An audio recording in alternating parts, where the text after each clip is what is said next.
저는 서울에서 내년에 대학에 들어가는 딸과 같이 살고 있는 42세 여성입니다. 오늘 작심하고 글을 올리는 이유는 세상에서 가장 악독하고 파렴치하며 인간 말종 같은 두 남자에 대한 이야기를 여러분들에게 들려드리기 위해서예요. 그중 한 명은 제 전남편입니다.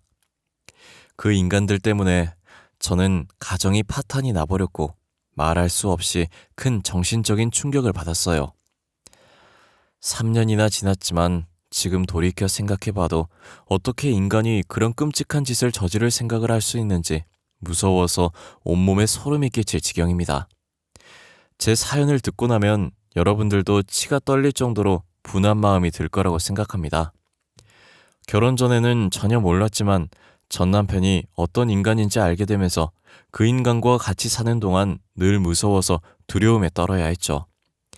악마와 동거를 해도 이보다는 나을 거란 생각이 들 정도로 하루하루가 지옥 같은 삶이었습니다. 그럼 이제 인간 말종 같은 두 남자로 인해 비참했던 제 결혼 생활 이야기 해보겠습니다. 저는 대학에 들어가서 가입한 동아리에서 남편을 만나게 되었어요. 아직 철이 없던 신입생 시절 저는 한 해 선배인 남편을 보고 첫눈에 반하고 말았어요. 이유는 훤칠한 키에 잘생긴 외모 때문이었습니다. 40을 넘긴 지금이야 남자든 여자든 외모보다는 심성이 착하고 고와야 한다고 생각하지만 20살 어린 나이에 잘생긴 외모는 제 마음을 대번에 사로잡았어요. 동아리 모임이 있을 때면 아무리 중요한 일이 있어도 꼭 참석했는데 모두 남편의 얼굴을 보기 위해서였죠. 그렇게 1년 정도 혼자 짝사랑했지만 고백은 엄두도 내지 못하고 소가리만 하고 있었는데 2학년이 되어서 남편과 가까워지는 결정적인 사건이 터졌습니다. 서로 연인 관계가 되어서 교제를 시작하기도 전에 깊은 관계를 맺고 말았던 거예요. 여름방학이 시작되자 2박 3일 일정을 잡고 설악산으로 동아리 단합대회를 가게 되었어요. 이틀째 되던 날 다른 선후배는 야간 산행을 떠났는데 전 이상하게 몸살 기운이 있어서 숙소에 남아 있었어요. 그런데 얼마 뒤에 남편이 혼자 숙소로 돌아왔어요. 정민 선배, 왜 혼자 돌아왔어요? 산을 타다가 재수없게 발목을 접질렀어. 어머, 괜찮아요? 어디 봐요. 괜찮아. 찜질하고 쉬면 나을 거야. 걱정하지 마. 저는 남편을 위해서 냉장고에 있는 얼음을 꺼내 냉찜질을 해주었습니다. 그리고 청춘 남녀가 단둘만 숙소에 있으니 분위기가 묘해졌습니다. 분위기에 휩쓸려 선배와 하룻밤까지 보내고 말았습니다. 처음부터 저는 남편에게 호감이 있었지만 그렇게 빨리 사랑을 나누게 될 줄은 꿈에도 몰랐어요. 하지만 그 일을 계기로 남편과 저는 동아리에서 인정하는 공식 커플이 되었으니 소원을 이룬 셈이었죠. 그런데 한 달 뒤에 몸이 뭔가 이상하고 찜찜한 생각이 들어서 임신 테스트를 해봤는데 아니나 다를까 양성 반응이 나오고 말았어요. 저는 눈앞이 캄캄해지고 날벼락을 맞은 심정으로 이제 어쩌면 좋냐고 남편에게 울면서 말했는데 남편은 아주 태연한 표정이었어요. 뭘 어떻게 해? 같이 살아야지. 우리 어차피 결혼할 거 아냐? 그렇기는 한데 이게 뭐야. 대학 졸업도 안 했는데 애가 생기다니 어떡해. 어차피 생길 애잖아. 원래 애는 빨리 낳아서 후딱 키우는 거라고 하더라고. 아니 선배, 지금 남 이야기 하는 거야? 결혼만 하면 무슨 수가 생겨? 우리 둘 다 학생인데 애를 어떻게 키울 거냔 말이야. 사람이 죽으란 법은 없거든. 걱정하지 마. 다 방법이 생기겠지. 걱정이 늘어진 저와는 반대로 남편은 뭐가 그리 좋은지 싱글벙글 천하태평이었어요. 그래도 자기가 저지른 행동을 피하지 않고 당당하게 책임을 지겠다는 남편을 보니 이 남자라면 평생 같이 살아도 되겠다는 믿음이 갔어요. 얼마 뒤에 저는 인사를 드리러 시댁에 갔습니다. 혼전 임신을 아는 시아버지는 제가 인사를 드려도 얼굴을 휙 돌려버리셨어요. 그리고 남편에게 짜증을 내시는 겁니다. 호적에 잉크도 안 마른 놈이 어디서 못된 것만 배워서 애부터 만들어? 아주 잘하는 짓이다. 시아버지의 말에 저는 부끄러워 얼굴이 달아올라 고개를 숙였는데 시어머니가 나섰습니다. 이게 전부 당신 닮아서 그런 거라고요. 꿈 많은 처녀였던 나를 임신시켜서 인생을 완전히 망친 사람이 누군데 그래요? 아이, 그때하고 지금하고 세상이 같아? 옛날에야 손이 귀하니까 애부터 만들었지만 요즘 덮어놓고 임신부터 하는 사람이 누가 있어? 시끄러워요. 아무튼 다른 사람은 몰라도 당신은 세기 임신을 따질 처지가 아니에요. 알았어요? 아이, 나 원참. 시어머니가 확실하게 못을 박자 시아버지도 무안해서 헛기침을 하시더니 입을 다물고 말았어요. 시어머니도 혼전 임신으로 남편을 가졌던 거예요. 내가 정민이 놈만 안 생겼어도 저런 날건달 같은 인간하고 살맛대고 사는 끔찍한 일은 없었을 텐데. 아휴, 내 팔자야. 시어머니는 그 아버지의 그 아들이라는 말처럼 남편도 대를 물려 결혼 전에 애부터 만들었다고 하시면서 제 손을 잡고 따뜻하게 웃으셨어요. 애야, 아무 걱정하지 마라. 철없는 불장난이지만 이왕 벌어진 일 애 낳고 잘 살도록 해라. 내가 도와줄 테니 대학 공부도 포기할 생각하지 말고 계속 하거라. 알았지? 네, 어머님, 감사합니다. 정민이 놈이 아직 철이 없고 망나니 같아서 걱정이다만 힘든 일 생기면 뭐든지 나하고 의논해서 해결하도록 해라. 시어머니의 말을 들으니 앞날이 걱정되어서 무거웠던 마음이 조금은 가벼워지고 자신이 생겼습니다. 양가 부모님들은 제 배가 눈에 띄게 불러오기 전에 식을 올려야 한다고 생각하셔서 서둘러 결혼식을 올렸고 저는 대학도 졸업하기 전에 딸을 낳고 유부녀가 되었어요. 막상 결혼을 하고 시댁에서 얻어준 아파트에 전세로 들어가서 신혼을 시작했지만 둘 다 학생 신분이라 생활비 마련이 걱정되었죠. 하지만 시어머니가 저희들의 스폰서를 자처하고 나섰습니다. 아가, 너하고 정민이 대학 졸업할 때까지는 내가 생활비 보태줄 테니까 걱정하지 말고 넌 공부를 계속하면 된단다. 시어머니는 제게 매달 생활비를 주시면서 대학 공부를 계속하라고 격려해 주셨고 아직 젖먹이인 딸을 낮 시간 동안 맡아서 돌봐줄 것도 직접 알아봐 주셨어요. 시어머니의 깊은 배려와 자상함에 전 마음이 울컥해져서 감격의 눈물을 흘렸습니다. 어머님, 정말이지 너무 감사드려요. 졸업하면 취직해서 지금까지 받은 은혜 전부 갚아드릴게요. 아유, 그래. 난 너를 며느리라고 생각해 본 적이 한 번도 없다. 내 딸 자식으로 생각하고 있어. 그러니 부담 가지지 말고 내 도움이 필요하면 언제든지 말하거라. 생활비를 시댁에 의존하고 있으니 시어머니와 자주 만나게 되었죠. 저를 만날 때마다 시어머니는 신세한탄처럼 어떻게 시아버지와 결혼을 하게 되었는지 귀에 못이 박히도록 들려주었어요. 아휴, 무슨 놈의 팔자가 이렇게도 사나운지. 내가 저런 백수건달 같은 인간을 만나서 살부치게 살게 될 거라고는 상상조차 해본 적이 없었는데. 아휴, 내 팔자야. 시아버지는 젊은 시절부터 일은 하지 않고 거의 백수로 지내면서 술과 여자로 방탕한 생활을 해왔다고 해요. 둘은 어려서부터 같은 동네에서 살아서 친하게 지내는 오빠와 여동생 사이였고 중고등학교를 다닐 때는 불량한 애들이 시어머니를 괴롭히고 돈을 빼앗거나 하면 어김없이 시아버지가 나서서 그 애들을 혼내줬다고 하네요. 시아버지는 당시 학교에서 1진 그룹에 속해 있었다고 해요. 공부는 거의 전교 꼴찌 수준이었지만 싸움 실력은 전교에서 10손가락 안에 들 정도였다고 하더라고요.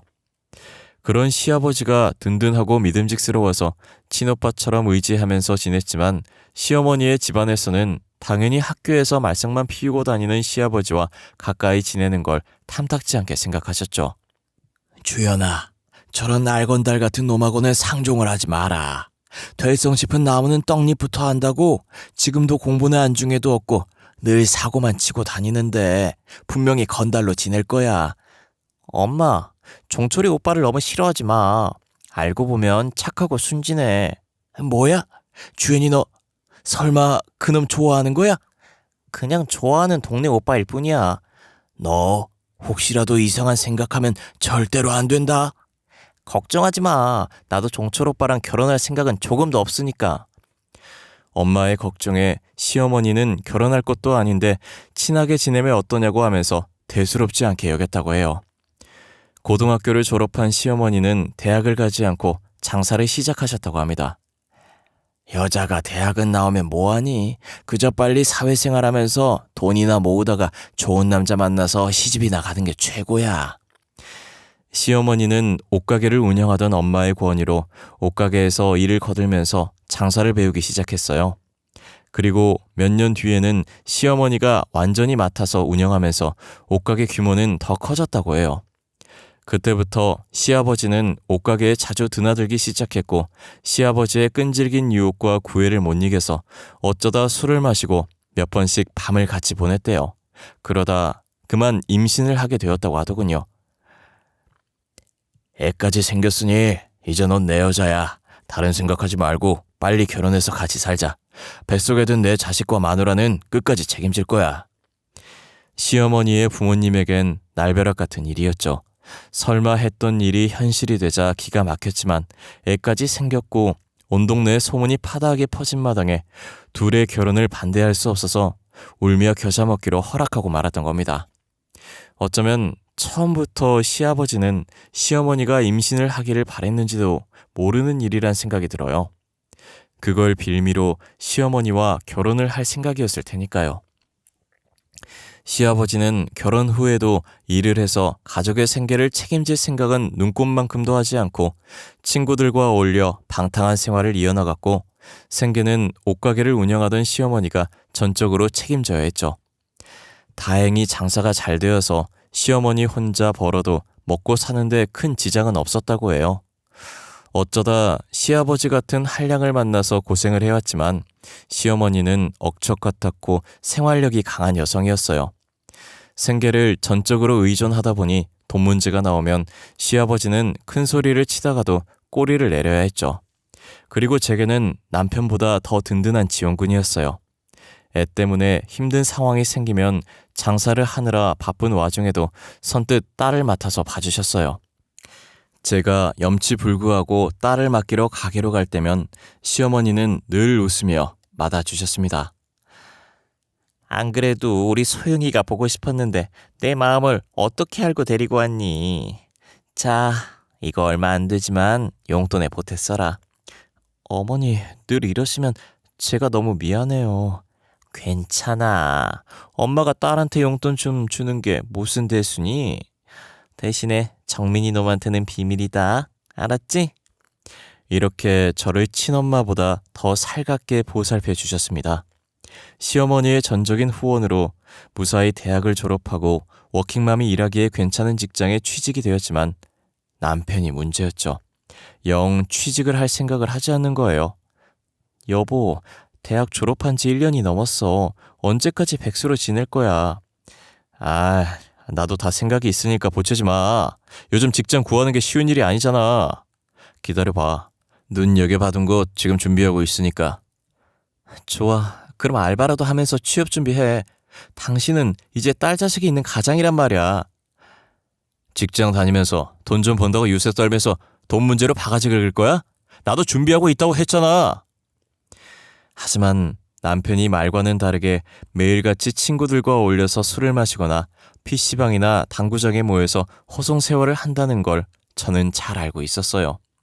그러니 무능하게는 시아버지를 꼭 닮은 남편 때문에 저희들은 수시로 말다툼을 하게 되었죠. 어떤 날은 밤새도록 술을 마시고 외박을 하기도 했어요. 저는 도저히 참을 수 없어서 짐을 싸들고 시댁으로 달려갔습니다. 남들은 친정으로 갔겠지만 제게는 시어머니가 친정엄마보다 편한 정신적 지주였어요.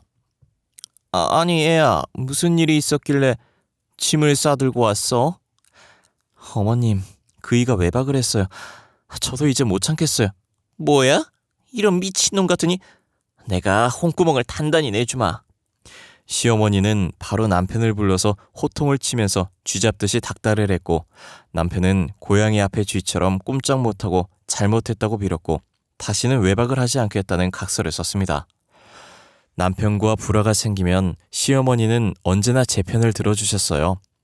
그런데 얼마 후에 남편이 제게 숨기고 있던 비밀을 알게 되었어요. 남편이 저 몰래 1,000만 원을 대출받아서 스포츠 도박으로 탕진해버린 겁니다. 당신 뭐 하자는 거야? 백수 주제에 빚을 내서 도박을 해? 말이 된다고 생각해? 그게 심심풀이로 하다가 그만. 앞으로 안 할게. 그러면 되잖아. 남편은 미안한 기색도 없이 변명을 늘어놓았고 저는 화가 치밀어서 시어머니에게 달려갔습니다. 사정을 들은 시어머니도 머리끝까지 화를 내셨어요. 이런 천하의 못된 놈 같으니 놀고 먹으면서 마누라한테 얹혀 사는 주제에 몰래 빚을 내서 도박을 해? 엄마, 그런 게 아니야. 곧 취직해서 다 갚을 거라니까. 시끄러워. 뭘 잘했다고 변명을 늘어놓는 거야? 당장 일자리 잡아서 빚을 갚든지 나하고 모자 관계 끊고 의절하든지 양자택일해. 뭐? 의절이라니. 엄마, 말이 너무 심하잖아. 이 녀석이 지금 내가 농담하는 줄 알아? 시어머니의 단호한 태도에 기가 질린 남편은 눈물까지 보이면서 백수생활 청산을 단단히 약속했어요. 그리고 며칠 뒤에 선배의 소개로 오토바이 배달 일을 시작했습니다. 힘들어. 다리 아파 죽겠네. 대학까지 나와서 이 짓을 해야 해? 남편은 일을 마치고 집에 오면 힘들어 죽을 지경이니 시어머니에게 말해서 일 좀 그만하게 해달라고 사정을 했지만 저는 못 들은 척했죠. 정 일하기 싫으면 직접 찾아가서 말씀드려. 그랬다가는 엄마한테 맞아 죽어. 그럼 입은 꾹 다무시고 계속 일하세요. 운동도 되고 얼마나 좋아. 진짜. 당신은 내가 골병 들어서 죽으면 좋아? 남편은 날마다 징징거렸지만 시어머니가 무서워서 감히 일을 그만두지 못했어요. 가장이 마음 잡고 일을 하니 이제야 집안이 제대로 돌아가는 것 같았어요. 남들처럼 평범한 일상을 보내는 사이에 딸아이도 탈없이 쑥쑥 자라서 고등학교 진학을 눈앞에 두게 되었죠. 그때 날벼락 같은 일이 찾아왔어요. 시어머니가 치매 진단을 받은 겁니다. 얼마 전부터 이상 행동을 하던 시어머니가 걱정이 되었어요. 늘 다니던 곳에서도 길을 잃어버리기도 하고 제가 묻는 말에 앞뒤가 전혀 맞지 않는 동문서답을 하기도 했어요. 그래서 병원으로 모시고 가서 검사를 받았는데 치매 초기라고 하더라고요. 그때부터 저는 치매에 좋다는 약을 백방으로 수소문했고 다니던 직장도 그만두고 옆에 붙어서 시어머니를 보살펴드리기 시작했어요. 하지만 시간이 지나면서 시어머니의 치매 증상은 점점 심해졌습니다. 이년아, 아직 밥도 안 차리고 뭐하고 있는 거야? 어서 밥 가져와. 어머니, 방금 전에 식사하셨잖아요. 누가 밥을 먹어? 난 안 먹었다. 네가 먹었지? 내 밥을 네가 다 먹었지? 어머니, 제발 이러지 마세요.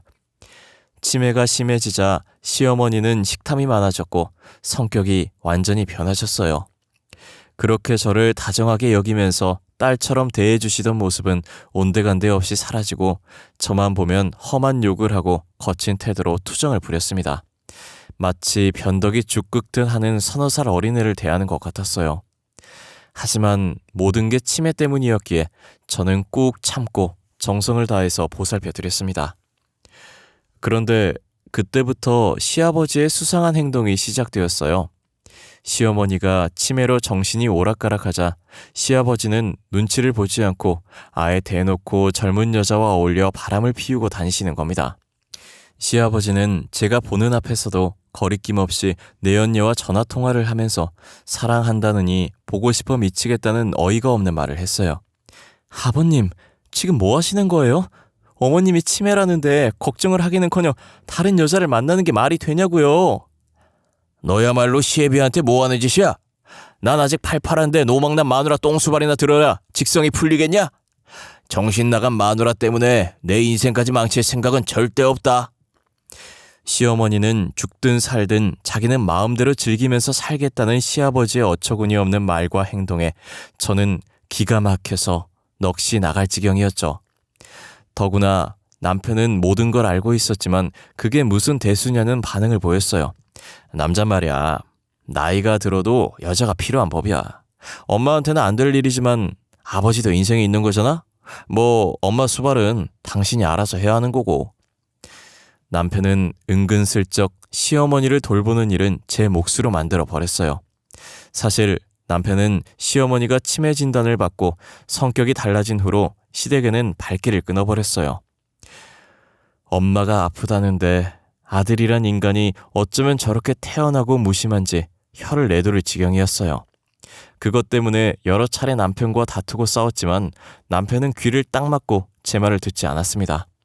시아버지와 남편은 시어머니를 제게 떠넘기고 외면해버렸죠. 저는 그동안 시어머니에게 받았던 고마움과 사랑을 되갚을 기회라고 생각해서 힘들고 어려워도 웃으려고 애를 쓰면서 시어머니를 돌봐드렸습니다. 시어머니의 치매기는 예측이 불가능한 주식시장처럼 오락가락했습니다. 어떤 날은 예전의 모습 그대로 정신이 또렷했다가 또 어떤 날은 오물이 묻은 기저귀를 제게 던지면서 욕을 하기도 하셨어요. 그럴 때는 정말이지 참담한 심정이었지만 눈물을 꾹 참으며 뒤처리를 해야 했어요.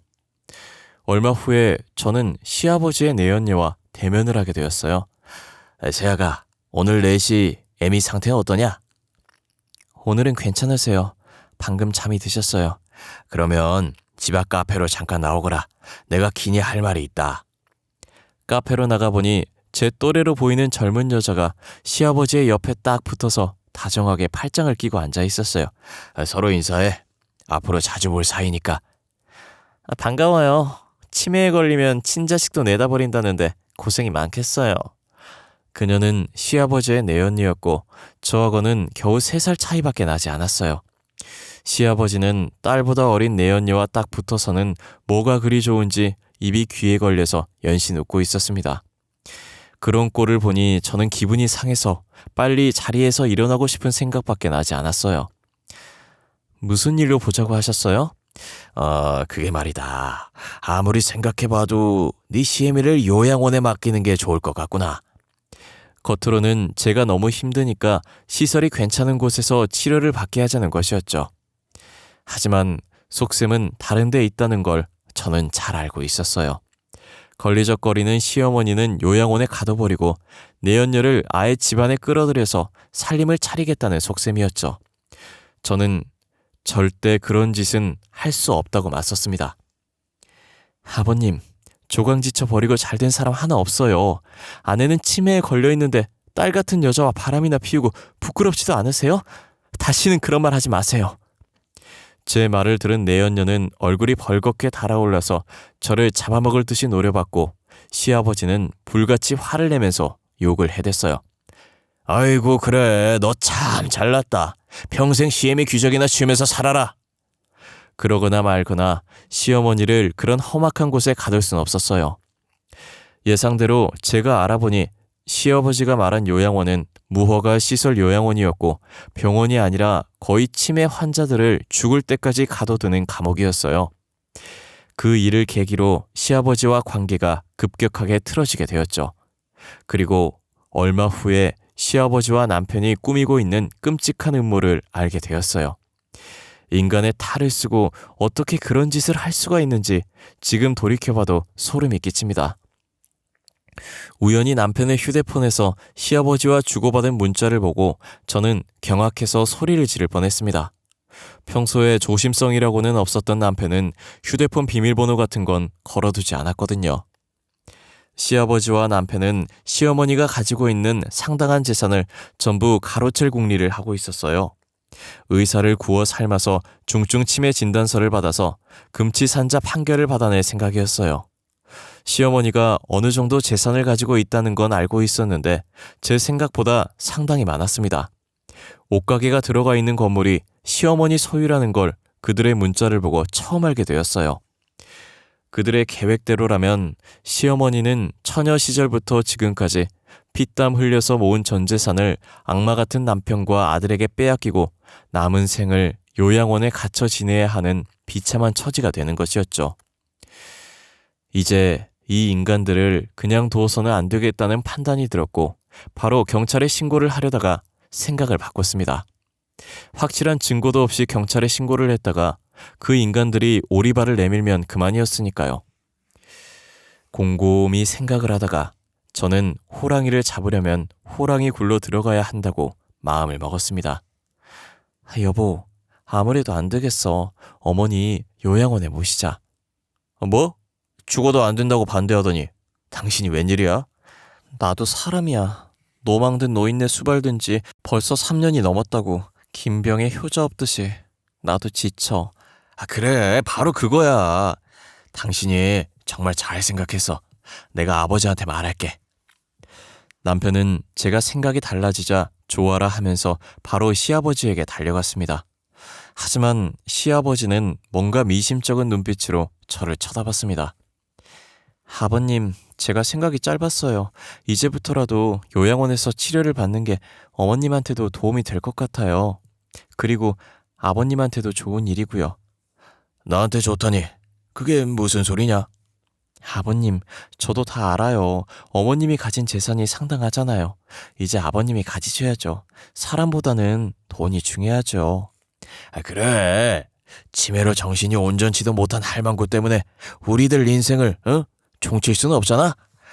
야, 이제야 너하고 말이 통하는구나.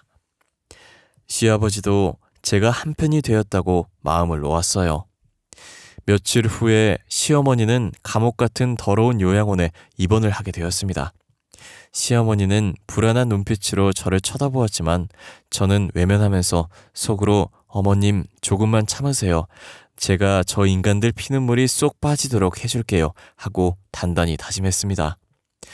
남편과 시아버지 그리고 내연녀는 시어머니 재산을 가로채려는 작전 회의를 했고 모든 걸 내연녀가 주도했어요. 가만히 보니 이 더러운 계획은 내연녀의 머릿속에서 나온 것 같았습니다.